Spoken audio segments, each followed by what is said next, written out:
ভালোই ভালোই বলছি মেয়েদেরকে ছেড়ে দে, নইলে তুল কালাম শুরু হয়ে যাবে এখানে। অবশ্যই ছেড়ে দেবো, আগে তোরা এই গ্রাম ছাড়, তারপর। তোকে বলিনি এই শরীরের এক বিন্দু রক্ত থাকতে এই গ্রামের মাটি একটুও ছাড়বো না? ছাড়বি নি? এই সব ভেঙে দে। এই দাঁড়া।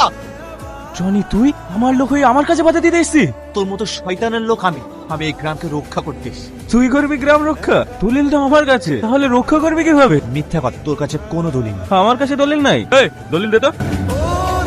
কি ব্যাপার? সাদা ব্যাপার কেন? দলিল কই? তুই মনে হয় এটা খুঁজছিস? তার মানে তুই আমার সঙ্গে চিটিং করেছিস? আমি তোর সঙ্গে চিটিং করিনি। তুই যেমন এই সাধারণ মানুষের সঙ্গে চিটিং করেছিস, আমিও তোর সঙ্গে ঠিক সেই উল্টোটাই করেছি। আমি এটা কোনোদিনই মেনে নেব না। এই ওর কাছ থেকে দলিল কেড়ে নে। আমি এখন একা নই, আমার সঙ্গে এই মানুষগুলো আছে। জনি, তুই কাজটা ঠিক করলি না, তোকে আমি দেখে নেব।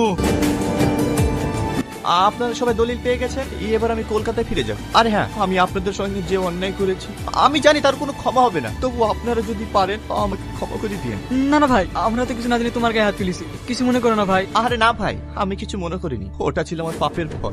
আপনারা সবাই ভালো থাকেন, আমি আসছি। দাঁড়াও টনি, আজ তুমি এই গ্রামের জমি জায়গা সবকিছু আমাদের হাতে ফিরিয়ে দিয়েছো। এই মেয়েটা যে পাগলের মতো তোমাকে ভালোবাসে, ওর কি হবে? দেখেন চাচা, আমিও ওকে অনেক ভালোবাসি, কিন্তু আবার কিন্তু কিসে? তাহলে তো হয়ে গেল। তোমার মেয়ে টনির সঙ্গে বিয়ে দিয়ে এই গ্রামের দায় দায়িত্ব সবকিছু ওর হাতে দিতে চায়। তোমরা কি বলো? হ্যাঁ ঠিক ঠিক, হ্যাঁ তাই বলে, হ্যাঁ, হ্যাঁ, হ্যাঁ, হ্যাঁ।